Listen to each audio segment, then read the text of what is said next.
पुढील कार्यक्रम प्रसारित करणारे आहे जॉयस्मेर मिनिस्ट्रीचे मित्र आणि भागीदार.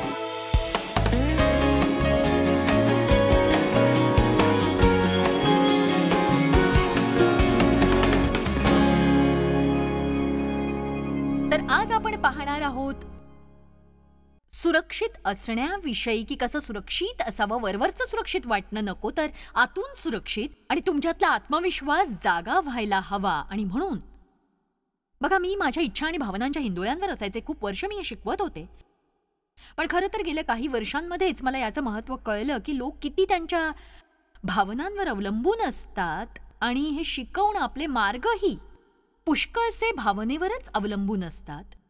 काय बिघडेल जर मी घरीच राहिले आणि या सभा घेतल्याच नाहीत तर?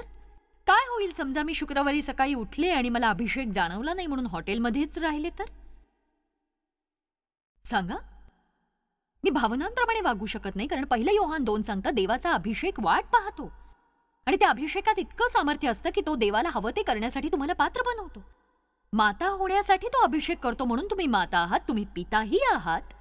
तुम्ही अभिषिक्त आहात पतीसाठी, पत्नीसाठी, बँक चालवण्यासाठी, बेकरी चालवण्यासाठी, व्यापार करण्यासाठी, गायक होण्यासाठी, प्रीचर होण्यासाठी किंवा अजून बरंच काही. आपण केवळ आत्मिक गोष्टींसाठीच अभिषिक्त आहोत असे नाही, तर जे काही आपण करतो ते देवासाठी आत्मिक असं आहे जर त्या देणगीद्वारे आपण त्याची सेवा केली आणि त्याचा महिमा आणि गौरव त्याला दिला तर. बघा, माझ्याकडे असलेली देणगी तुमच्याकडच्या देणगीपेक्षा जास्त महत्वाची नाही. आपण आपल्या देणगीद्वारे देवाची सेवा करावी. देवाची सेवा कुणी आमीन म्हणणार आहे का? म्हणून मग आपण दुसऱ्या कुणाशी तुलना करू नये, हे महत्वाचं. दुसऱ्या लोकांबरोबर स्पर्धाही कधी करू नये. आपल्याला कसं वाटतं त्याप्रमाणे चालू नये. स्वतःला वावरताना आत्मविश्वास वाटू देण्याची गरज नाही, म्हणजे ताठपणे चालायचं, धीटपणे वावरायचं वगैरे वगैरे, या सगळ्याची गरज नाही. जेव्हा तुम्ही लोकांशी बोलता तेव्हा तुम्ही पुटपुटायची गरज नाही, तर त्यांच्याकडे बघून बोला आणि हस्तांदोलन करताना मरगळल्यासारखं करू नका, काही जोर नसल्यासारखं. अगदी आपल्याला समजायला हवं की देवाला आपण धीट आणि आक्रमक असे योग्य हवे आहोत, अप्रिय असे नाही. धीट आणि आक्रमक. आणि प्रार्थना करतानाही बायबल सांगता सिंहासनासमोर धीटपणे या. देव बघा आपल्या हिमतीपेक्षाही अधिक आणि विपुल देण्यासाठी समर्थ आहे, ज्याचा आपण विचार, अपेक्षा आणि मागणी करू शकणार नाही. मात्र तुमच्या प्रार्थनेत धीटपणा असावा. माझी आशा आहे आपण इथून जाताना देवाकडे काहीतरी अतिशय अद्भुत गोष्ट मागू, कारण आपल्याला आपल्या जीवनात काहीतरी भव्य कार्य करायचंय. पण त्यासाठी तुम्ही स्वतः ख्रिस्तात कोण आहात हे ओळखा, तेव्हा तुम्ही त्याच्याकडे मागू शकता. आज मला विश्वास आहे आपल्या समाजातले असुरक्षित लोक मारक ठरतात आणि बघा, इतर कशाही पेक्षा ख्रिस्तातील स्वतःची ओळख याचीच त्यांना जाणीव नसते आणि ते ओळख मिळवण्याचा प्रयत्न करतात त्यांच्या दिसण्यातून किंवा पोशाखातून, हुद्द्यावरून आणि त्यांच्या नावापुढे असलेल्या पदव्यांद्वारे. आणि एक सांगू का मी इथे असलेल्या आणि टीव्हीवरून पाहत असलेल्या लोकांना की हे समजून घ्या, तुमचा मान मूल्य हे तुम्ही काय करता त्यावर ठरत नाही. तुम्ही नेहमी काय करता याची मला पर्वा नाही. तुमच्याकडे किती डिग्र्या मिळवल्या त्याची पर्वा नाही. त्याने तुमची या जगातली दुसऱ्या कुणाहीपेक्षा जास्त किंमत होत नाही. तर एकाच गोष्टीने आपली किंमत ठरते, ती म्हणजे देवाला ओळखणं आणि त्याला तारणारा म्हणून स्वीकारणं. देवच आपला निर्माता आहे हे जाणणं. आपण त्याची मुलं आहोत आणि तो आपल्यावर प्रीती करतो, आपली काळजी घेतो. आणि म्हणून प्रत्येक व्यक्ती देवाला तितकीच मौल्यवान आहे, हे लक्षात घ्या. मी म्हटलं प्रत्येक व्यक्ती देवाला सारखीच मौल्यवान आहे. आणि जे टीव्ही पाहतायत, आज हा कार्यक्रम बघत आहेत, आणि जर तुम्हाला वाटत असेल की तुम्हाला काही मान नाही किंवा किंमत नाही, कुणालाही तुमची काळजी नाही, कुणी प्रीती करत नाही, तुमच्यावर उपस्थितीची जाणीव नाही, तर एक सांगू का मी तुम्हाला, मला सांगायचं आहे की थांबा तुम्ही, कारण देवाची तुमच्यासाठी एक खूप मोठी गुंतवणूक आहे. त्याने आपला पुत्र तुमच्यासाठी मरण्यासाठी पाठवला. तो तुमच्यावर प्रीती करतो, तुमच्या जीवनासाठी त्याच्याकडे चांगली योजना आहे, हे लक्षात घ्या तुम्ही.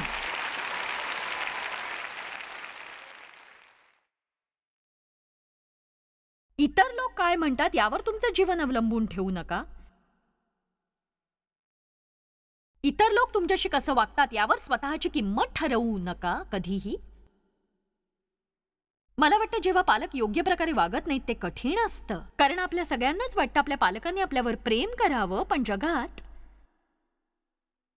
पुष्कळ दुःखी लोक आहेत आणि दुःखी लोकच इतरांना दुःखी करतात. खरं तर हे अद्भुत आहे की दुःखी आणि घायाळ लोक बरे कसे होत नाहीत आणि इतर काही करण्यापेक्षा सभोवती असलेल्या लोकांना दुखवत बसतात आणि मला हे कळत नाही की ते असं जाणीवपूर्वक करतात, त्यासाठी तयारी करतात आणि हे केवळ असं असतं जर तुम्ही खूप कष्टी असता, तुम्ही ते दुःख इतरांना वाटू पाहता. म्हणून अशा कष्टी लोकांबाबतीत पुढे जाऊन क्षमा करा आणि सोडून द्या. चला आता आत्ताच तुम्हाला दुःखी करणाऱ्या लोकांना तसंच सोडून द्या, कारण ते तुम्हाला दुःखी करण्यापेक्षा स्वतःला जास्त दुःखी करत असतात. जर तुम्ही तो कडवटपणा, चिडकेपणा धरून ठेवला तर तुम्ही स्वतःचं जीवन दयनीय कराल आणि तुम्ही मात्र ते तुमच्या मुलांसोबत वाटू शकणार नाही. तुम्हाला ते सोडून द्यायला हवं, म्हणजे तुम्ही स्वस्थ व्हाल, या सगळ्यांपासून सुटका करून घ्या असं म्हणून की मी ते सोडून देतेय. जर ख्रिस्तात तुम्ही नवी उत्पत्ती होऊ पाहता तर ख्रिस्तात तुम्ही नवी निर्मिती व्हा. अर्धे नवीन अर्धे जुने असे राहू नका.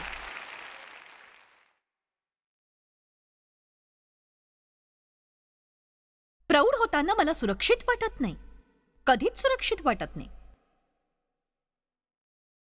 पुढच्या क्षणी काय घडेल याची मला कल्पना नसते, मला काही सुरक्षा नसते. घरचं वातावरण खूप अस्थिर होतं. अनेकविध मूड, भावना, राग यांचा भरपूर वावर सदैव असायचा. म्हणून सुरक्षित आणि संरक्षित वाटणं हे माझ्यासाठी खूप गरजेचं होतं आणि मला वाटतं प्रत्येकालाच गरज आहे त्याची. मला वाटतं देवानेच आपल्याला सुरक्षित वाटावं असं उत्पन्न केलंय. आपली काळजी, सुरक्षितता, आत्मविश्वास, धीटपणा हे सगळं आपल्या आत्मिक DNA मध्येच असतं. शारीरिकदृष्ट्या भले ते अवरुद्ध झालं असेल, पण देवाने आपल्याला निर्माण केलंय ते घाबरण्यासाठी, काळजी करण्यासाठी, दोषीपणासाठी, असुरक्षिततेसाठी, आत्मविश्वासाच्या कमतरतेसाठी किंवा लाजाळूपणासाठी, भयभीतपणासाठी, यासाठी नक्कीच नाही. कारण माझं बायबल सांगतं आपण मस्तक आहोत, पुच्छ नव्हे, आपण वर आहोत, खाली नव्हे.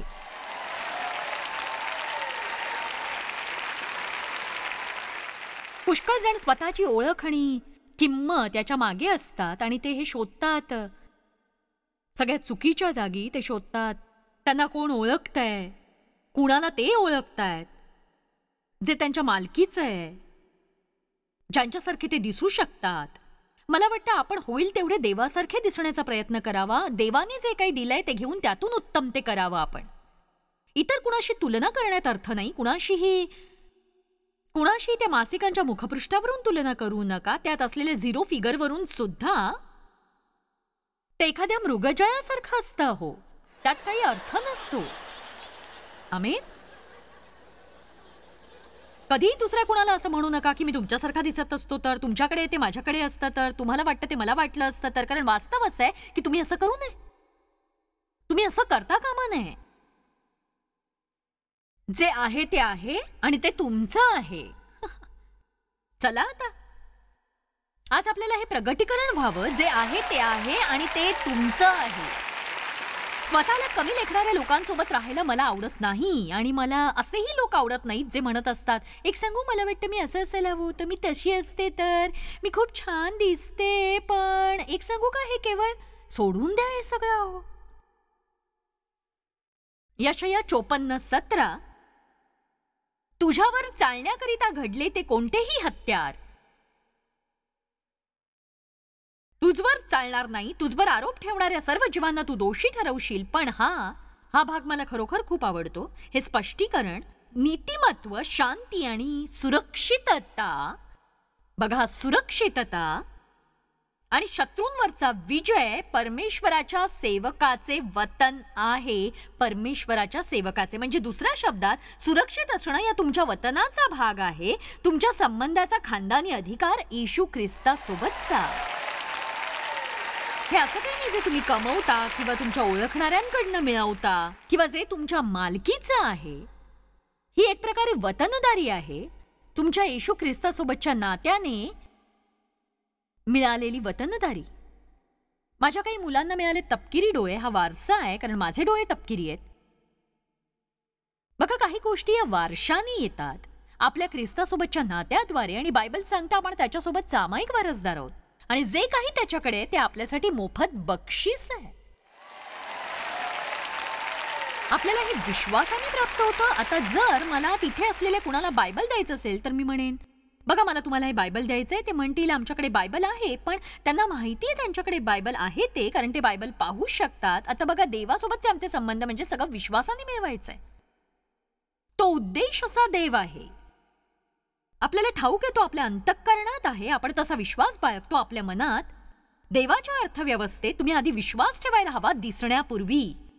आणि जर तुम्ही विश्वास ठेवलात तर पर्यायाने ते तुमच्या जीवनात कार्यरत झालेलं पाहू शकाल. म्हणून हे विश्वास ठेवणं महत्वाचं आहे. तुम्ही सुरक्षित आहात, तुम्ही आत्मविश्वासू आहात, तुम्ही कबूल करा. आणि परत एकदा मोठ्याने बोलण्याबाबत मला तुमच्याशी बोलायचंय. आजही मी प्रार्थना करत असताना, देवाला माझा वेळ देत असताना मला वाटलं की देवाचा आत्मा मला सांगतोय की मला तुझा आवाज ऐकायचा आहे.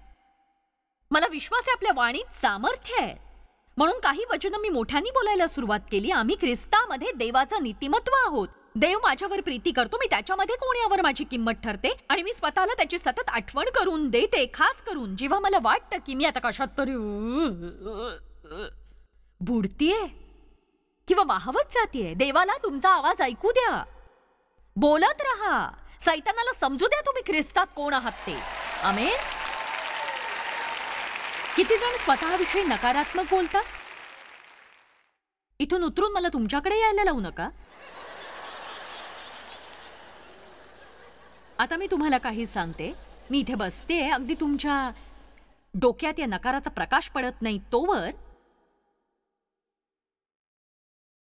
हे तुम्ही परत परत करावं असं काही नाहीये. तुमच्या स्वतःच्या तोंडाने स्वतःविषयी नकारात्मक असं काहीही बोलू नका. या सगळ्यामुळे तुम्ही सैतानाला मदत करत असता, त्याच्यासोबत करार करत असता. आणि जर कुणी दोघे एका गोष्टीविषयी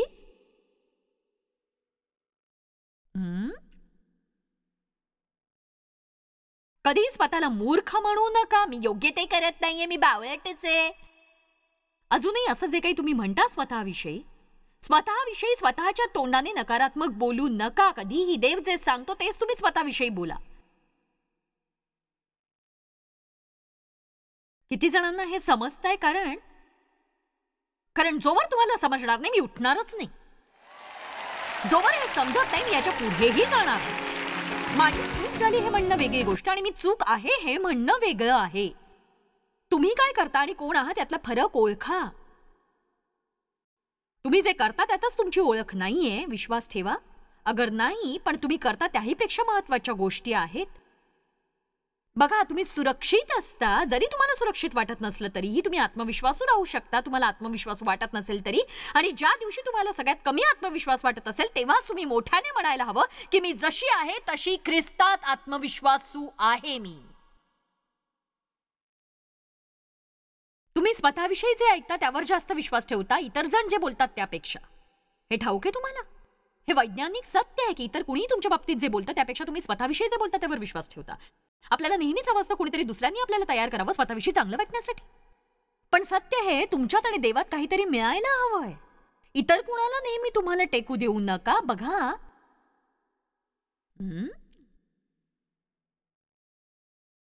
फिलिप्पियरास अध्याय 3 वचन 3.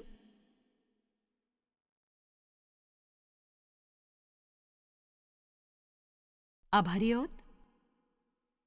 फिलिप्पियरास 3:3.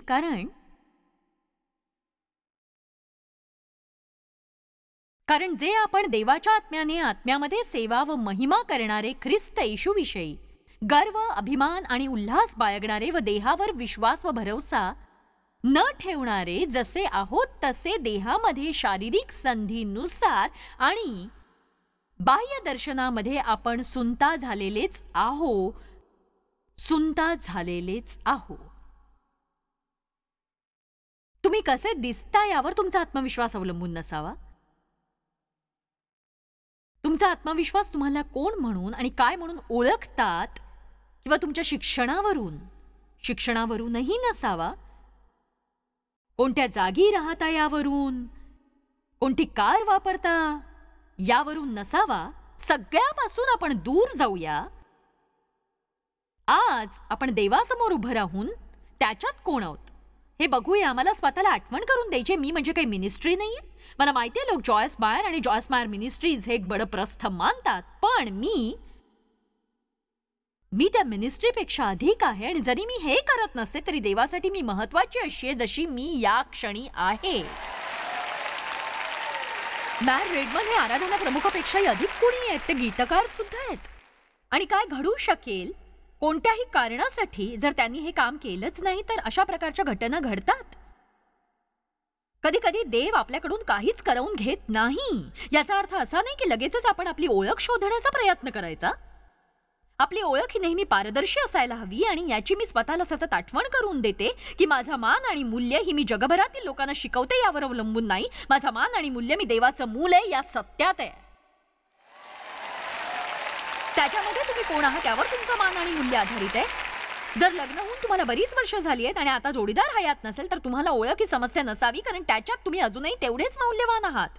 तुमचं लग्न झालं होतं, आता एकटे आहात, तरी तुमची ओळख ही समस्या नाही. तुम्ही त्याच्यामधील अस्तित्वाद्वारे ओळखले जाल.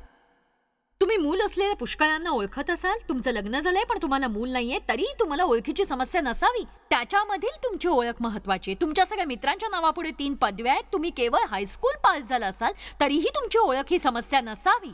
तुम्ही त्याच्यामध्ये ओळखले जाऊ शकता. कुणी ऐकताय का सांगा?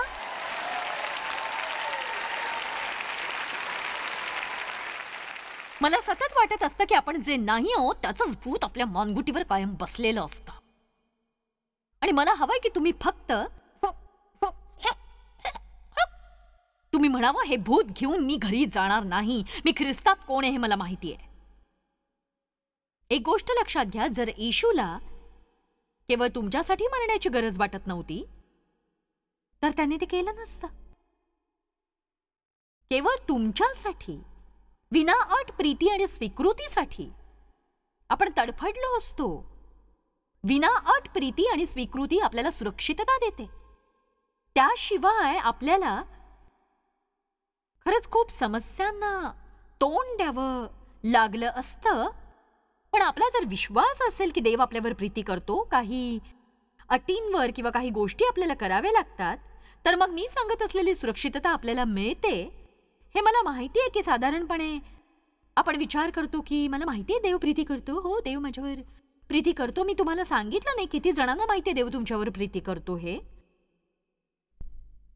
नेहमी जेव्हा मी लोकांसमोर उभी असते आणि रटाळ शिक्षण देत राहते देवाच्या प्रीती बाबतीत, शत्रू मला सांगतो लोकांना त्याची गरज नाहीये.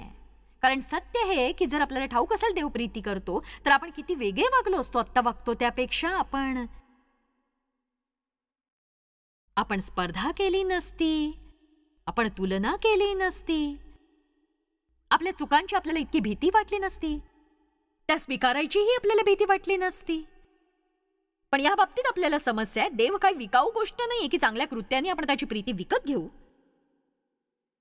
देवाच्या प्रीतीची आपली खरी ओळख असेल आणि जर ते खोलवर मनात अंतःकरणात रुजलेलं असेल तर आपण त्या देवासाठी अधिक चांगली कृत्ये करण्याचा आटोकाट प्रयत्न करू. पण हे देवाने प्रीती करावी म्हणून नाही, तर तो प्रीती करतो म्हणून. हा त्याचा परिपाक असेल. आपण जिथून येतो त्याचा. आपण कुणाकडून तरी काही शिकू शकतो. पेत्र आणि योहानाकडून. पेत्र सांगतो येशूवर त्याने किती प्रीती केली. परमेश्वरा, मी तुझ्यावर प्रेम करतो, मी तसं करणार नाही, तुला कधी नाकारणार नाही, मी तुझ्यावर प्रीती करतो. देवा, हो तुला ठाऊक आहे मी तुझ्यावर प्रीती करतो. शेवटी तो त्याला नाकारतो. आणि दुसऱ्या बाजूला योहान आहे. नेहमी येशूने त्याच्यावर किती प्रीती केली हे सांगणारा. मी तो शिष्य आहे ज्यावर येशूने प्रीती केली. खरंच त्याच्या सभोवताली राहणं कठीण जात असेल. अशी पुष्कळ ठिकाणं आहेत बायबलमध्ये जिथे योहान म्हणतो मी येशूचा आवडता शिष्य आहे. पण मला तुम्हाला संदेश द्यायचा आहे की देवाची त्याच्यावर किती प्रीती होती याचं त्याला प्रगटीकरण झालं होतं. देवाच्या या त्याच्यावरील प्रगटीकरणामुळे त्याला उकळत्या तेलात टाकून मारण्याचा प्रयत्न झाला आणि मोठ्या काळापर्यंत तो सभोवताली होता. देव तुमच्यावर किती प्रीती करतो हे ओळखून घ्या. तुम्हाला कळलं की देव तुमच्यावर किती प्रीती करतो. पुढच्या वेळी जेव्हा काही समस्या येईल, काही भयानक परिस्थिती ओढवेल तुमच्या जीवनात, तुम्ही म्हणणार नाही देवा तू माझ्यावर प्रीती करत नाहीस का. तुम्हाला जरी समस्या असेल तरी तुम्ही असं म्हणणार नाही. कारण असं आहे की आपल्याला काही समस्या आहे याचा अर्थ देवाची आपल्यावर प्रीती नाही असा नाही.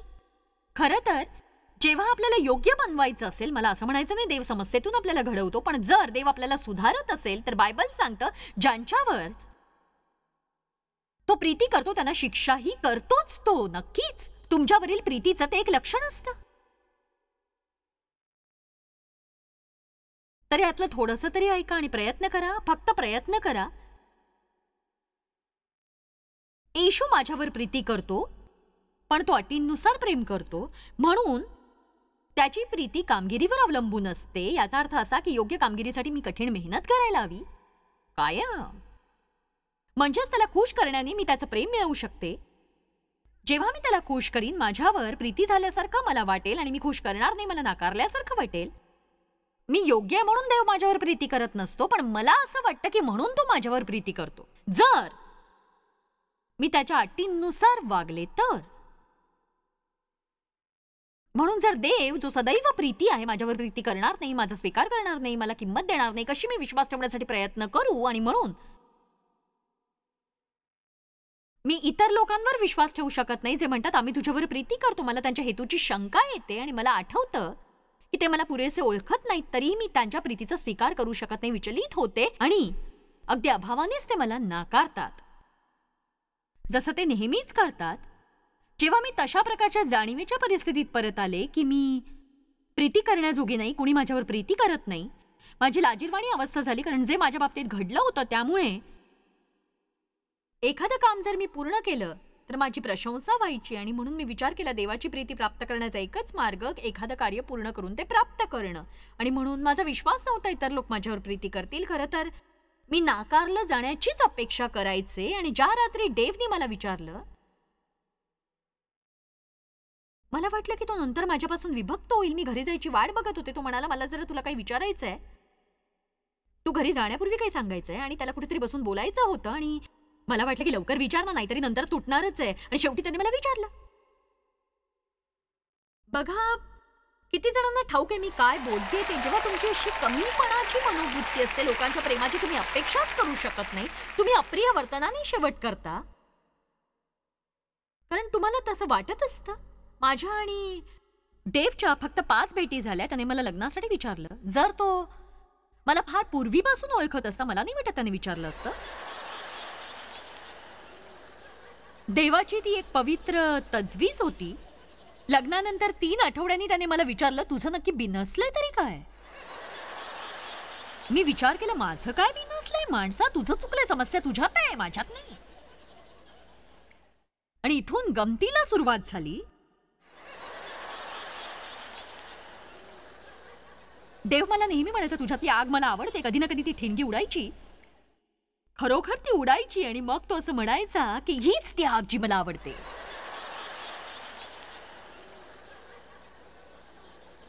जर मला ठाऊक नसता देव विना अट प्रीती करतो तर मी जगातली परिमाण म्हणजे पैसा, प्रतिष्ठा, कपडे इत्यादींचा वापर केला असता माझी किंमत दाखवण्यासाठी.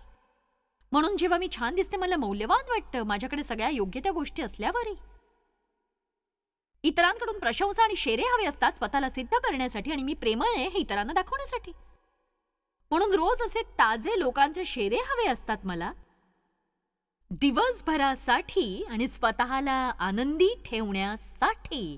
कुणी ऐकतंय का माझं? सांगा मला. किती मेहनत घेऊन मी दिवसभर घर साफ केले, आत आल्यावर म्हणत सुद्धा नाही छान दिसतंय म्हणून.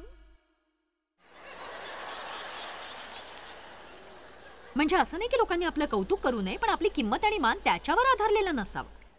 त्यामुळे काय होतं आपण लोकांवर दबाव टाकतो आपले संबंध नेहमी तसेच असावेत म्हणून. आणि मला नाही वाटत की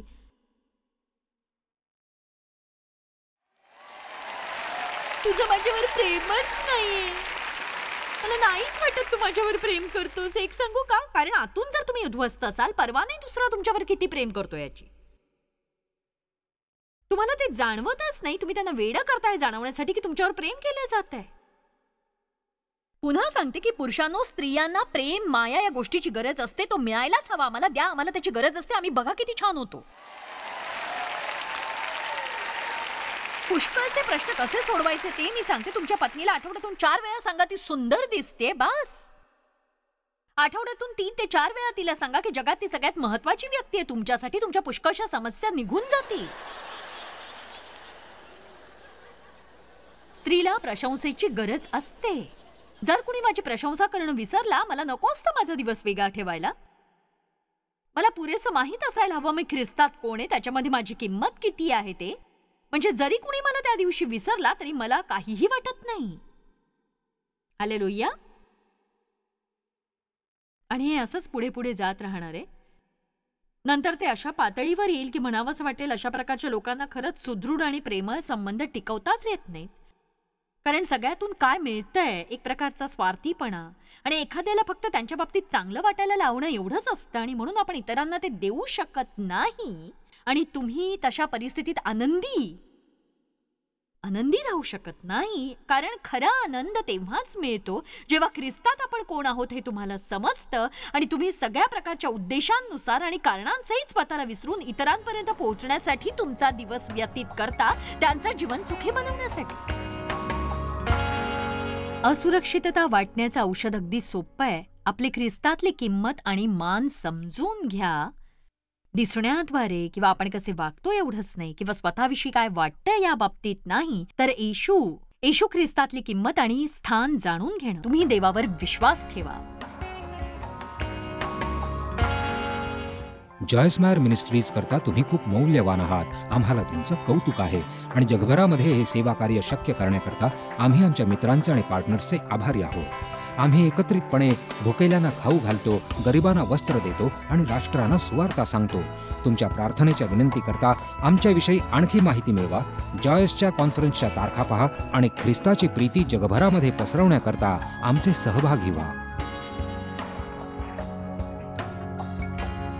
याचा सर्व खर्च जॉयस मेयर मिनिस्ट्रीचे मित्र आणि भागीदार करत आहेत.